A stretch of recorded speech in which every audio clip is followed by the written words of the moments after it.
you say is your best teammate on the team? Best teammate? I can't answer that. Best teammate? Hey, I'm George Williams, MIO, DBounce, Lori, Hood TV. This means watch The Bounce on Hood TV. The finals of the NBBF Premier League was played last week, and River Hoopers emerged as champions. Now, before the league commenced, there were speculations of whether foreign players will be allowed to play or not. But eventually, they were allowed to play, and we have some very, very interesting players that participated in the league, and one of them is George Williams. How you doing, this? Good to have you here, George Williams. Thank you. Yeah, so interestingly, after George Williams came to Nigeria and played, because we loved him so much, or Nigerians loved him so much, they had to change his name to a Nigerian name, and they now call him Oga Willie. Oga Willie. So let's start with that. How did that name come about? Man, I believe after one of the games in Jos, the guys, they told me I caught fire one game and they just kept giving me the ball. So from there, the coaches and even people in the stands would give the ball to Oga Willie, have him shoot. So from there, it kind of just stuck throughout the rest of the tournament. So throughout the tournament now, everyone's calling you Oga Willie. Yeah. So what do you feel about the name though? No, they told me Oga means like boss, so for me, it was funny, but at the same time, it was, I try to adapt to it. I thought it was a hilarious thing, but, I kind of felt like it fit my role in the team. I was trying to bring leadership, some other things. So it was interesting. Yeah. So can you take us through your experience playing so far in Nigeria? How has it been? Physical. If I could sum it up in one word, it would be physical, but it's been a great experience. I didn't know what to expect coming out here. I didn't have too many expectations other than, wanting to qualify for the BAL. Unfortunately, that didn't happen, but a lot of great things for the league and players. There's a lot of potential here, just missing a few things, but overall, it was a great experience. Yeah. So it's your first time playing Nigeria, right? Yes, my first time. Oh, okay. But aside playing the BAL last year with AS Douane, right? Monastir, US Monastir. US Monastir, sorry. Yeah. Aside playing the BAL with US Monastir, have you played in other countries in Africa? Yes. I played in Egypt, the league in Egypt, and I played in Road to Ball 2 years ago with a team from Kenya. So I was a little accustomed to African basketball and, the traveling, et cetera. But overall, African basketball is very physical, very physical. But I think Nigeria is tops all the leagues of physicality. So there was a lot of adjusting to. Regarding the fact that you've played in Kenya, played in Egypt, and now you're playing in Nigeria, I'd like to see you compare the league in Nigeria and the league in the other countries. Yeah, I think the league in Nigeria, for me, it felt more of as a tournament. It was a lot of. I don't think I've ever in my life played so many games in a short period of time. Yeah, that was 7 games straight. 7 games straight. Less 5, 6 days off, and then 5 games straight. That was brutal on my body, and I think it showed towards the end of the tournament. I think that's one thing maybe that could, I would say, hinder the league a little bit. I think it would need more time, for players to rest, and because there's no way you can play your full potential, that many games. Exactly. So compared to other leagues, we have more time for practice and, there's import players. And I think there's a little more skill development training along the way as well. So if you had the power to change something in the Nigerian league, what would be one thing? Just one thing that you would want to change. There's a lot of things I would change. I just think I hate to make excuses. I just think maybe a little bit more development of all the way down from coaches to referees to players. I think that would be the biggest adjustment for the league, because there's so much talent and so much potential here that they could do a lot of great things if I think people just put more time and effort into the whole situation.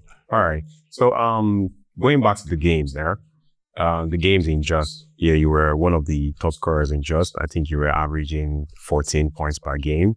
Yeah.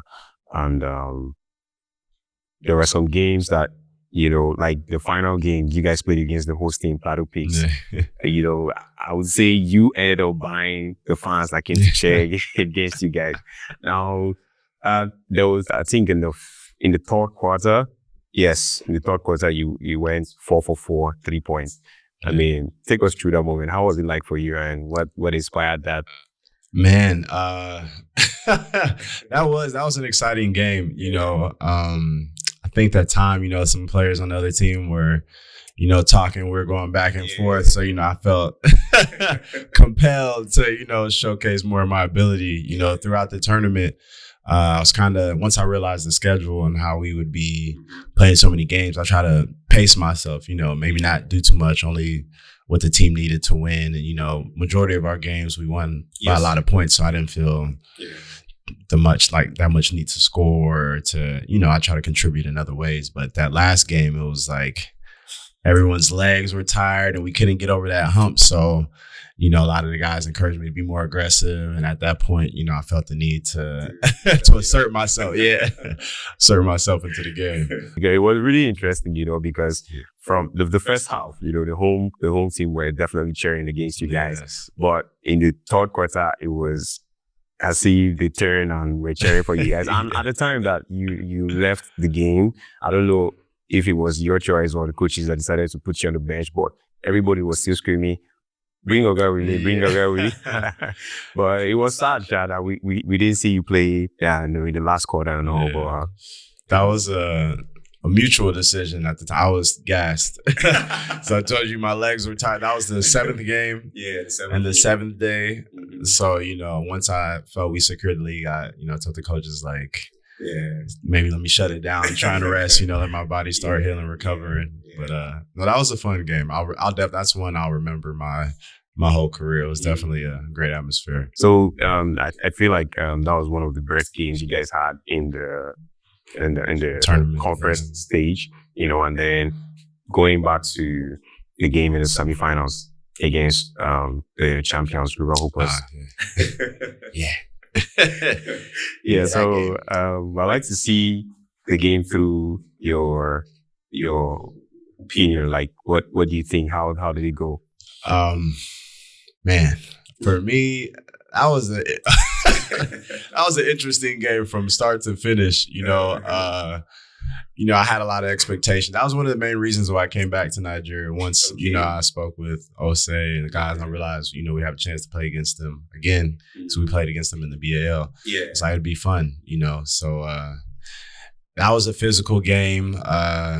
Went through a lot of challenges mentally as well. And then, we came into the game with so much energy and felt we were prepared. And then once, the scuffle and all the stoppages of the game, I think it kind of killed our momentum. Yeah. And we just didn't recover from that.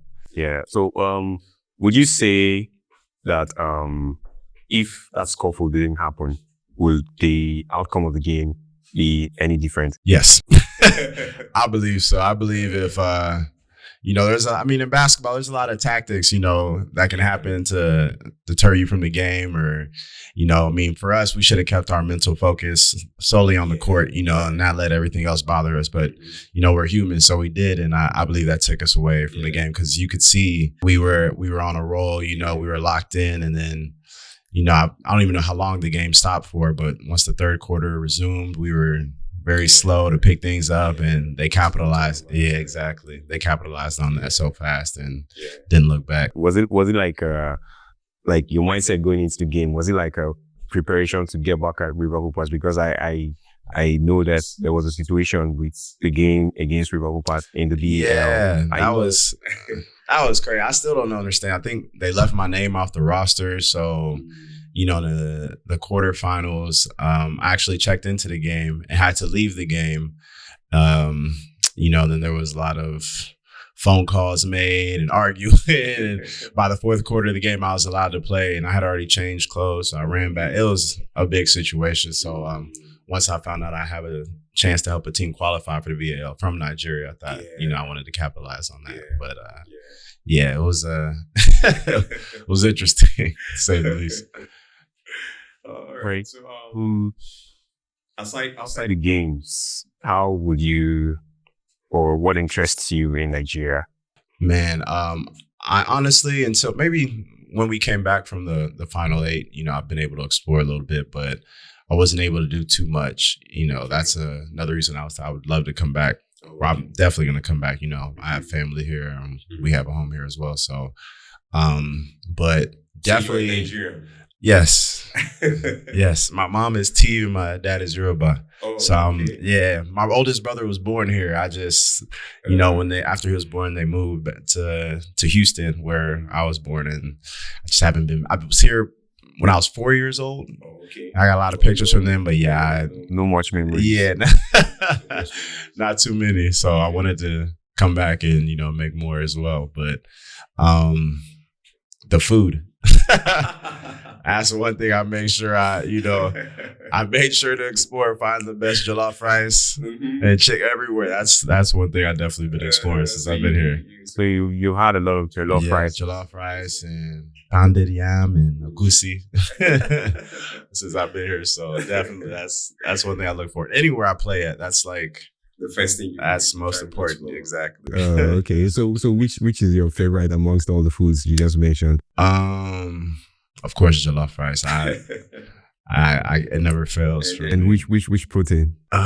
Chicken, but I've been eating a lot of beef here recently. I don't know why.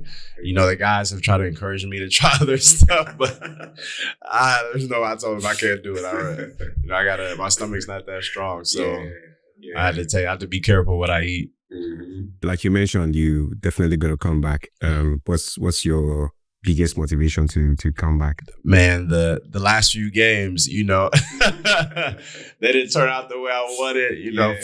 Physically, I don't think my body was ready for this. Of course you work out, etc. But this was, like I said, this was different. I don't think I've ever experienced so many games in a short period of time. So, of course, the loss, want to come back and, help accomplish the goal I originally set out to do. So that would definitely bring me back, and of course to visit and see more family. I didn't have I got a lot of messages, and I wasn't able to to see so many people. So I definitely love to come back as well and do that. Okay, that's great. Yeah. So what else do you do outside playing? Outside playing, I have my own business, marketing business, social media marketing business for players, more so like a consultant / agent, helping place players internationally for basketball and now other sports. That's something I fell in love with a few years ago because I know the process it takes to try to become a professional and try. It's stressful, and if you don't know what you're doing, it's even more stressful. So I was blessed enough to, kind of pave my own way and figure out how to help others. Yeah. So before moving overseas, like playing in Africa and South America and all of that, did you have any NBA dreams Yes, that was, of course, especially growing up in the States, that's, most players, they aspire to, or which league they aspire to play in. And coming out of college, I bounced around high school and colleges, didn't have the best route. So I understood, NBA wasn't necessarily, wasn't just right there for me. But, I had some opportunities, some G League workouts and tryouts. Unfortunately, I didn't make any of the teams. So once I realized that, I started my journey overseas and started from scratch. So what was the closest you got to playing in the NBA? The closest, I guess, I was the Raptors 905, the original, the first year of the team. I was invited, to their training camp and some private workouts, and as well as Memphis, the Memphis Grizzlies, when they initially started their G League team, I got invited to that as well. So I was the closest I came other than that, and playing in like some pro-ams with guys and stuff like that. Yeah. So aside of playing in Africa, which other countries did you play in, right? Man, so now Nigeria actually makes the 24th country I've played in. in my career. Yeah, over 10 years. Yeah, I played all over the world. I believe every continent now. So you've played in every continent in the world. Yes, which is crazy. I'm on my second passport out. My guys, we joke about it all the time. Like, I'm gonna need another one soon. But yeah, I'm on my second passport from South America, Africa, Middle East, Asia, barely in Europe. You know, I was in England. Other than that, yeah, this is okay. So traveling and playing in different parts of the world and the whole of that experience. What's your biggest takeaway from all of that experience? Man, I always tell people to embrace, you know, wherever you're at in the moment, because you never know how you can affect someone, you know, their life. So even here, from after the first few games, I have so many younger guys and even older guys, players reach out to me, you know, asking about so many questions and tips on how to improve the game. And that's something I never look past. Or I love to try and help people, even from some of the first countries I played, and I still have people message me, ask me questions. I think that's a blessing in itself to be able to travel and help people. So coming back to your team, like City Chiefs in Nigeria, what has been your relationship with the coaches and the rest of your teammates in general? I believe I have a great relationship with everyone. It's a lot of characters on it, a lot of funny characters on the team. You know, the coaches, they did a great job of embracing me, the guys as well. From the first day I got here, they made me feel like home, like the family. So, you know, it's something that also motivated me and, you know, give these guys a different experience, you know, something they haven't experienced before. So hopefully I can come back and do that. And, you know, I made some brothers for life, you know, got everybody's numbers, so texted me daily. So we're locked in now. So I'm going to take this step further to put you in a very tight spot. Oh, man. Who would you say is your best teammate on the team? Best teammate? I can't even answer. I can't answer that. Best teammate? That's a tough one. I love everyone. I can give you funniest teammate. Oh, okay, funniest teammate. That's Bright. Bright is probably the funniest guy on the captain. He's the captain. He's probably the funniest guy on the team. Like, I didn't expect that when I first met him, but after this month, he's hilarious. He's one of the funniest people I've met. Yeah. So you mentioned that you've been, you know, interacting with a couple of other guys, even older guys from other teams, and, you know, sharing experiences and knowledge. And so what will be your general message for basketball players in Nigeria? And man, to be consistent.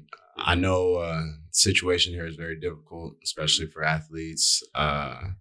Man, it's just tough. You got to be consistent. You know, the days you don't want to work out or the days you don't want to do, those are the days you have to, you know. And as far as promoting yourself, same thing with my business. I tell guys, like, social media is the biggest platform for anything. Market yourself. It's your resume, you know. So it acts as your resume. Things you post, your videos, etc. If you have a chance to do those things, it's important, because that's the only way you can be seen by someone on the other side of the world. You know, you never know. And you really, honestly, you never know what can happen. That's true. That's true. I think visibility is key. Exactly. It's one of the challenges that we have in the country, and it's what guys like myself are trying to do, you know, to give the game a good face, and, you know, to try to let people outside Nigeria know what's going on. What's going on. You know, we're known for making mostly political and administrative statements online, and I'm like, why not show the players, which is like the biggest stakeholders in the game? Yeah, so players watching and listening, try to put yourself out as much as possible. There's nothing as doing too much. Explore the social media. You never know who would find you.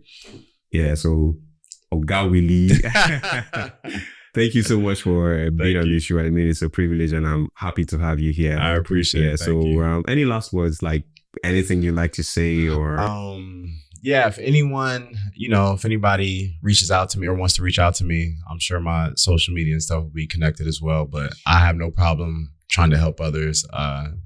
It's part of my job. It's what I do. And, you know, I want to see the game here grow, you know, especially the more and more I play in Africa.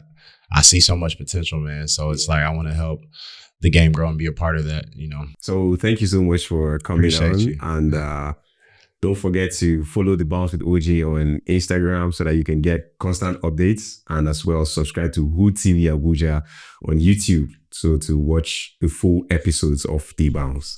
Thank you so much and see you on the next one. Peace out.